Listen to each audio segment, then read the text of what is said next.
Hello भाई।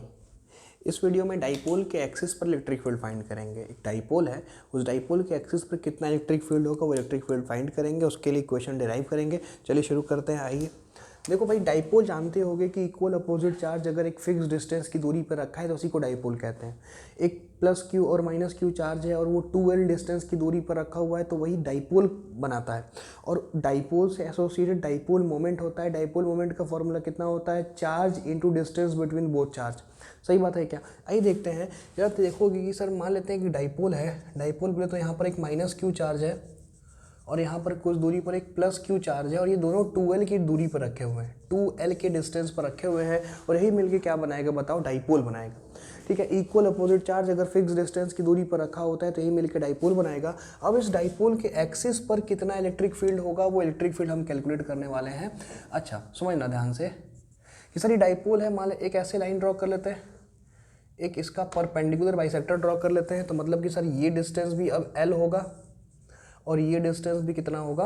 l होगा। सही ना? गलत तो नहीं कह रहे? ये 2l है तो ये भी l होगा और ये भी कितना होगा? l होगा। ये परपेंडिकुलर बाइसेक्टर बीच से बाइसेक्ट कर रहा है और हमको एक्सिस के एक पॉइंट पर इलेक्ट्रिक फील्ड फाइंड करना है। ठीक सर जी, मान लेते हैं कि यहाँ एक पॉइंट है, इस पॉइंट पर हम इलेक्ट्रिक फील्ड फाइंड करना चाहते हैं कि इस डाइपोल के वजह से उसके एक्सिस पर कितना इलेक्ट्रिक फील्ड होगा। अच्छा ठीक बात है। मान लेते हैं एक चीज़ और अपने से यहाँ पर एज्यूम कर लेते हैं, मान लेते हैं कि जो ये पॉइंट है, ये पॉइंट इस वाले जगह से, इस एक्सिस से r डिस्टेंस की दूरी पर रखा हुआ है।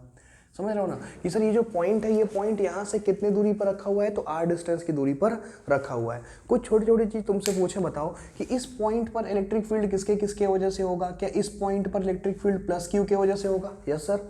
इस पॉइंट पर इलेक्ट्रिक फील्ड और किसके वजह से होगा? माइनस क्यू के वजह से होगा। अरे भाई यहाँ पर प्लस क्यू के वजह से इलेक्ट्रिक फील्ड एक्सपीरियंस करेगा ये पॉइंट, और यही पॉइंट माइनस क्यू के वजह से भी इलेक्ट्रिक फील्ड एक्सपीरियंस करेगा। तो ओवरऑल यहाँ पर इलेक्ट्रिक फील्ड प्लस क्यू के वजह से होगा और माइनस क्यू के वजह से भी होगा। जरा थोड़ा सा दिमाग लगाओ, बताओ प्लस क्यू के वजह से इलेक्ट्रिक फील्ड किधर होगा?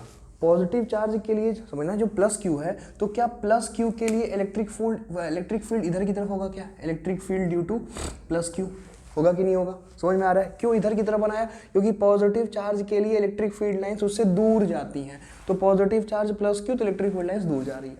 माइनस क्यू के वजह से किधर होगा? क्या माइनस निगेटिव चार्ज की तरफ इलेक्ट्रिक फील्ड लाइंस आती हैं? तो हम तो कह रहे हैं कि माइनस चार्ज की वजह से क्या इलेक्ट्रिक फील्ड इधर की तरफ होगा? क्या देखो, इलेक्ट्रिक फील्ड नेगेटिव चार्ज की तरफ जा रही है और पॉजिटिव चार्ज के लिए दूर जा रही है।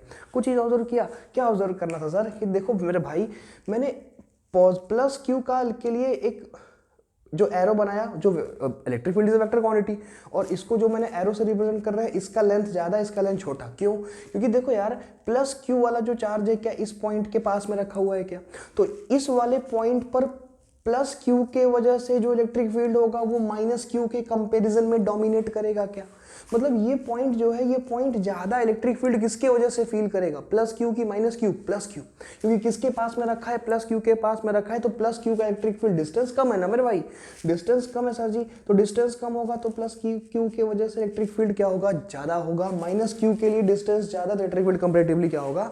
कम होगा।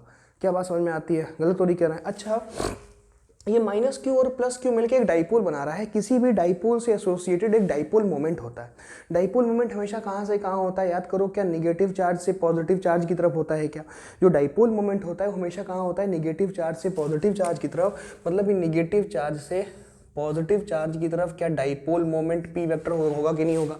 बताओ ये डाइपोल मोमेंट किसके बराबर होता है? जो डाइपोल मोमेंट होता है क्या charge into distance between charges, Q into 2l के बराबर होगा कि नहीं होगा? बोले बात समझ में आ रही है कि नहीं आ रही है? ठीक बात है कि सर डाइपोल मोमेंट P जो होगा Q इंटू 2l के बराबर होगा। ये पॉइंट समझ में आया? इसी पॉइंट पर तो नेट इलेक्ट्रिक फील्ड फाइंड करना है। सोच लेना, समझ लेना कि सर इसी वाले पॉइंट पर तो नेट इलेक्ट्रिक फील्ड फाइंड करना है। ये पॉइंट प्लस Q के पास में रखा है तो प्लस Q के वजह से इलेक्ट्रिक फील्ड ज़्यादा होगी। ये पॉइंट माइनस Q से दूर है तो माइनस Q से इलेक्ट्रिक फील्ड कम होगी। डिस्टेंस जैसे जैसे बढ़ता जाएगा इलेक्ट्रिक फील्ड कम होती जाएगी। डिस्टेंस कम रहेगा, इलेक्ट्रिक फील्ड क्या रहेगी? ज़्यादा होगी। और डाइपोल मोमेंट नेगेटिव चार्ज से पॉजिटिव चार्ज की तरफ होगा, किसके बराबर? Q इंटू 2l के बराबर। ठीक बात है ना? एक बात और आपको बताएं, समझना, जो डाइपोल है, ये जो डाइपोल मोमेंट का लेंथ है ना, वो लेंथ बड़ा स्मॉल होता है। अब आप बताइए डाइपोल बनता कहाँ पे है? ये जो डाइपोल होता है, ये डाइपोल किसी भी मॉलिक्यूल के अंदर बनता है।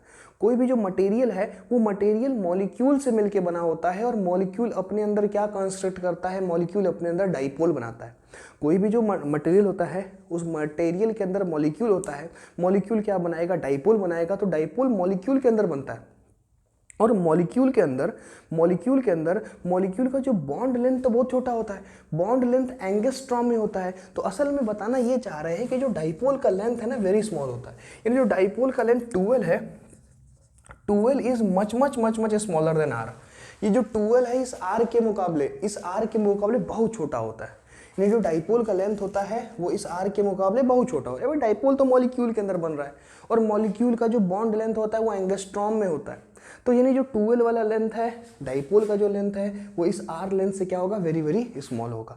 सही बात है क्या? तो हमें तो भाई एक्सिस पर नेट इलेक्ट्रिक फील्ड फाइंड करना था। तो अगर हमको इस पॉइंट पर नेट इलेक्ट्रिक फील्ड फाइंड करना है मेरे भाई, तो बताओ ई नेट कितना लिखे। पॉजिटिव के वजह से इलेक्ट्रिक फील्ड इधर है, निगेटिव के वजह से इधर है, तो मैं तो कह रहा हूँ नेट निकालने के लिए E plus q minus of E minus Q करना पड़ेगा। क्या इसको इससे सब्सट्रैक्ट कर दो, नेट आ जाएगा। आएगा कि नहीं आएगा, करके देखें। आइए, electric field due to plus q minus electric field due to minus q, इन दोनों को निकालो, निकाल के सॉल्व करो, आंसर आ जाएगा प्लस क्यू। अच्छा जरा डिस्टेंस लिखवा दो मेरा, जरा यार डिस्टेंस लिखवाओ। बताओ प्लस क्यू से लेके यहाँ तक कितना दूरी है, दिमाग लगाओ। बताओ क्या ये दूरी आर है और इतना दूरी कितना है तुम्हारा, एल है। अरे भाई यहाँ से यहाँ तक आर है, ये दूरी कितना है, एल है। तो बचा हुआ डिस्टेंस बताइए कितना बना, आर माइनस एल। बना कि नहीं बना, आर माइनस एल, ये डिस्टेंस हो गया। अब माइनस क्यू से लेके यहाँ तक डिस्टेंस कितना होगा। अरे सर जी ये दूरी आर है, ये दूरी एल है, तो यहाँ से यहाँ तक दूरी कितना होगा, R plus L. R plus L यानी डिस्टेंस कितना हो गया आपका, आर प्लस एल हो गया। समझ में आया? अब देखो प्लस क्यू के इलेक्ट्रिक फील्ड का फॉर्मूला मालूम है ना, K Q by R square. Electric field का फॉर्मूला क्या होता है sir ji, K Q by R square put करते हैं। Electric field due to plus Q की वजह से के क्यू, डिस्टेंस कितना है बताइए, आर माइनस एल का होल स्क्वायर। बहुत बढ़िया। माइनस क्यू से कितना होगा, के क्यू। अब बताओ के क्यू, ये क्यू है यार, डिस्टेंस कितना है बोलो, आर प्लस एल का होल स्क्वायर। एग्री करते हो ना, क्या बात समझ में आ रही है? इसको सॉल्व करो। आओ सॉल्व करते हैं। यहाँ से के क्यू कॉमन ले लिया मैंने, के क्यू कॉमन ले लिया, इसका मल्टीप्लाई इधर कर दिया, आर प्लस एल का whole square minus R minus L का होल स्क्वायर। नीचे दोनों का मल्टीप्लाई आपस में कर दिया, आर माइनस एल का square into R plus L का स्क्वायर। सही है ना? सॉल्व करते हैं इसको, तो कितना आएगा, के क्यू ऊपर R square plus L square plus 2RL minus यहाँ से देखो आर स्क्वायर प्लस यानी minus L square minus minus plus 2RL, ठीक है ना। और ये देखो यहाँ देखो ये a माइनस बी, ये आर माइनस वाला है, a माइनस बी और a प्लस बी, तो क्या ये R square minus L square का होल स्क्वायर नहीं हो सकता क्या? कंफ्यूज हो गया क्या सर? अरे sir ji R minus L into R plus L का होल स्क्वायर लिख सकते हैं इसको। देखो R minus L into R plus L का होल स्क्वायर और a minus B into A plus B, A square minus B square का whole square आ गया। एग्री करते हो ना? चलेगा, देख लो। कोई दिक्कत है तो बता दो भाई, कोई दिक्कत है तो अभी बता दो। ये देखो यहाँ से क्या क्या मरेगा, आर स्क्वायर से आर स्क्वायर, एल स्क्वायर से एल स्क्वायर मार दिया मैंने। कितना बचा यार? यहाँ बचा के क्यू अपॉन, अच्छा के क्यू अपॉन इंटू अंदर भी बेटा 2RL 4RL into 4RL upon R square minus L square का होल स्क्वायर। यहाँ तक देखिए क्लियर हुआ? ये पोर्शन दिख तो रहा है वीडियो में, देख लिया जाए एक बार, एकदम सही है, बहुत ही बढ़िया। देखो आया इतना, R square minus L square का होल स्क्वायर। समझ गया? अब एक चीज़ और समझो, मैंने बताया है कि सर 2L बहुत छोटा है, यानी L जो है वो आर के मुकाबले बहुत छोटा है। L बहुत छोटा है आर के मुकाबले, तो अगर L बहुत छोटा होगा तब तो एल स्क्वायर और छोटा होगा। गलत तो नहीं कह रहा हूँ मैं, सही कह रहा हूँ ना? मैं थोड़ा सा आपको यहाँ पे लिख के बताता हूँ, सुनिएगा। देखो सुनना समझना, क्या कह दिया हमने कि सर जो L है L स्मॉल है। अरे L देखो ना भाई मेरे, ये बॉन्ड लेंथ है यार, बॉन्ड लेंथ एंगस्ट्रॉम में। डाइपोल जो है मॉलिक्यूल के अंदर बनता है, तो ये जो उसकी लंबाई होगी बॉन्ड लेंथ के बराबर होगी, वो एंगस्ट्रॉम में होगा। तो बॉन्ड लेंथ तो एंगस्ट्रॉम में होता है, तो बहुत छोटा है, तो L स्मॉल है और एल स्क्वायर तो और स्मॉल होगा, 0.01 है। छोटा है कि नहीं छोटा है? इसका स्क्वायर करो, अगर इसका स्क्वायर करोगे तो 0.0001 और छोटा आ गया। सही है ना? तो यानी इसका मतलब ये है कि एल स्क्वायर, इसको वेरी स्मॉल लिखते हैं, एल स्क्वायर को वेरी स्मॉल लिखते हैं, तो हम लोग एल स्क्वायर को क्या कर सकते हैं, यहाँ पर एल स्क्वायर को कैंसिल आउट कर सकते हैं। यानी कितना आ गया ये, देखो मैं लिख दूँ यहाँ पे कि ई नेट बराबर के क्यू 4r लिखते हैं into R square minus L square का होल स्क्वायर। अब एल स्क्वायर को मैंने जीरो कर दिया। समझ में आया क्यों किया? एल स्क्वायर को जीरो इसलिए किया क्योंकि बहुत छोटा है, तो ज़्यादा इफेक्ट डालने वाला नहीं है, तो काट के जीरो कर दिया इसको, ठीक है ना। एल स्क्वायर को जीरो कर दिया। अच्छा चला ऊपर अब थोड़ा सा टिकड़म लगाते हैं। क्या टिकड़म लगाते हैं? देखो Q into 2l is P, तो मैं देखो ऐसे लिख रहा हूँ के क्यू इंटू 2l इंटू बताओ कितना बचा 2r। अरे समझे क्या किया सर? q देखिए q इंटू 4 में से 2 निकाल लिया, 2 इंटू एल, एक 2 बचा 2 इंटू आर, और देखो आर स्क्वायर का whole square r to the power 4, एक r को इससे यहाँ से खत्म कर दिया। तो ये ध्यान देना इलेक्ट्रिक फील्ड बराबर k q into 2l is equal to dipole moment p K P, और एक 2 बचा है 2 अपॉन कितना आ गया आर क्यूब। यानी देखिए ये फॉर्मूला मैंने डिराइव कर दिया कि डाइपोल के एक्सिस पर कितना इलेक्ट्रिक फील्ड होगा 2kp बाई आर क्यूब। बड़ा इंपॉर्टेंट प्रूफ है ये, बहुत इंपॉर्टेंट प्रूफ है आपका, हमेशा आपके ध्यान में होना चाहिए सर डाइपोल के एक्सिस पर इलेक्ट्रिक फील्ड कितना होगा 2kp अपॉन आर क्यूब। बोलो क्या बात समझ में आई? बात क्लियर हुई? डिराइव हो गया आपके सामने। यहाँ देखोगे तुम, यहाँ कंफ्यूज मत करना कि सर देखिए एल बहुत छोटा है ना, ये 2l डिस्टेंस बहुत छोटी है, ये तो डाइपोल के अंदर डाइपोल का जो लेंथ होता है, देखो कोई भी मटेरियल मॉलिक्यूल से मिलके बनेगा, मॉलिक्यूल क्या बनाएगा? डाइपोल बनाएगा। तो जो डाइपोल का लेंथ होगा वेरी स्मॉल होगा, वो तो बॉन्ड लेंथ हुआ ना। बॉन्ड लेंथ जब मॉलिक्यूल के अंदर बन रहा है तो वो बॉन्ड लेंथ हुआ, और बॉन्ड लेंथ बहुत छोटा होता है। अगर एल स्मॉल है तो एल स्क्वायर क्या होगा? वेरी स्मॉल होगा, और अगर एल स्क्वायर वेरी स्मॉल है तो एल स्क्वायर को हम लोग कैंसिल कर सकते हैं। तो यहाँ पर एल स्क्वायर को हमने कैंसिल आउट कर दिया, आर टू दी पावर 4 आ गया, रीअरेंज थोड़ा सा कर लिया, 2kp अपॉन आर क्यूब हमारा आंसर आ गया। समझ गया? डाइपोल के एक्सिस पर कितना इलेक्ट्रिक फील्ड होगा 2kp अपॉन आर क्यूब। इसका अगर आपको स्क्रीनशॉट लेना तो आप स्क्रीनशॉट लीजिए, मैं आपको एक चीज़ और दिखाता हूँ, यहाँ पे एक चीज़ और आपको समझाते हैं फटाक से। ठीक है सर, बताएं? चलो आओ, एक चीज़ देखो भाई, मेरा एक चीज़ देखो, ये देखो यहाँ पर चार्ज माइनस क्यू था, यहाँ पर चार्ज प्लस क्यू था, और ये ऐसे एक्सिस हो गई, बीच का परपेंडिकुलर बाइसेक्टर। जान लो ये भी लेंथ एल है, ये भी लेंथ एल है। एल माना था ना, एल माना था। यार सुनो, अगर हम इस वाले पॉइंट पर जाएं तो इस वाले पॉइंट पर net electric field E net इधर की तरफ मिल रहा है। देखो नेट इलेक्ट्रिक फील्ड सॉरी, देखें जो नेट इलेक्ट्रिक फील्ड मिल रहा है, क्या नेट इलेक्ट्रिक फील्ड इधर की तरफ मिल रहा है क्या? अरे भाई electric field U2 plus Q electric field U2 minus Q, net electric field क्या इधर की तरफ मिल रहा है कि नहीं मिल रहा है?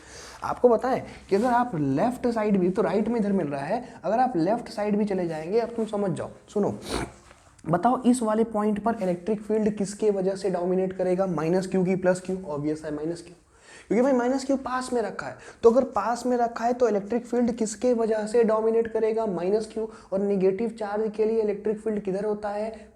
चार्ज की तरफ, टुवर्ड्स द चार्ज। यानी कि चूंकि यहाँ पर निगेटिव चार्ज के लिए इलेक्ट्रिक फील्ड डोमिनेट करेगा, तो नेट चार्ज इधर की तरफ होगा, नेट इलेक्ट्रिक फील्ड इधर की तरफ होगा क्या? क्योंकि निगेटिव चार्ज के लिए इलेक्ट्रिक फील्ड निगेटिव चार्ज की तरफ जाता है, पॉजिटिव चार्ज से दूर जाता है, तो यानी देखो नेट इधर होगा। सही है क्या? अब बताओ डाइपोल मोमेंट किधर था? यहाँ देखो निगेटिव से पॉजिटिव। क्या डाइपोल मोमेंट निगेटिव से पॉजिटिव होता है? एक चीज ऑब्जर्व कर रहे हो, क्या डाइपोल मोमेंट और नेट इलेक्ट्रिक फील्ड दोनों सेम डायरेक्शन में है क्या? याद रखना इस बात को हमेशा कि सर अगर हम लोग डाइपोल के एक्सिस पर इलेक्ट्रिक फील्ड निकालें, अगर हम लोग डाइपोल के एक्सिस पर इलेक्ट्रिक फील्ड निकालें, तो डाइपोल मोमेंट और इलेक्ट्रिक फील्ड दोनों किस में होगा? सेम डायरेक्शन में। समझ गए सर? कि सर डाइपोल के एक्सिस पर जो इलेक्ट्रिक फील्ड होता है वो डाइपोल मोमेंट के डायरेक्शन, यानी E net is in the direction of dipole moment. ठीक है ना? कि अगर हम लोग if we calculate electric field on the axis of dipole, then direction of net electric field will be along the direction of dipole moment. हमेशा always axis पर electric field का डायरेक्शन डाइपोल मोमेंट के direction के बराबर होता है। समझ गए सर? क्लियर हुआ? क्या यहाँ समझ में आया? अच्छा, इसको वेक्टर फॉर्म में भी लिखा रहता है किताबों में, आप भी लिख सकते हैं। देखिए कैसे, यहाँ देखो ई नेट बराबर कितना आया फॉर्मूला नेट का?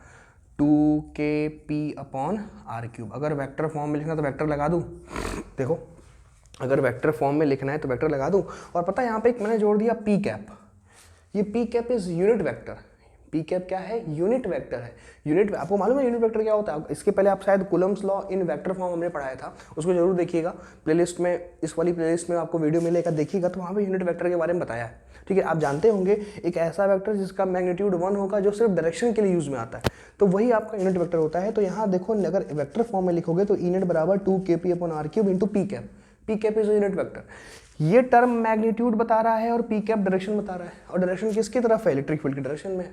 मतलब कि यहाँ पर जो डाइपोल इलेक्ट्रिक फील्ड का जो डायरेक्शन है वो डाइपोल मोमेंट के डायरेक्शन में है। सिंपल यहाँ पर पी कैप लगा देते हैं, पी कैप फॉर डायरेक्शन। ये पी कैप यहाँ पर क्या बता रहा है, पी कैप यहाँ पे आपका डायरेक्शन बता रहा है।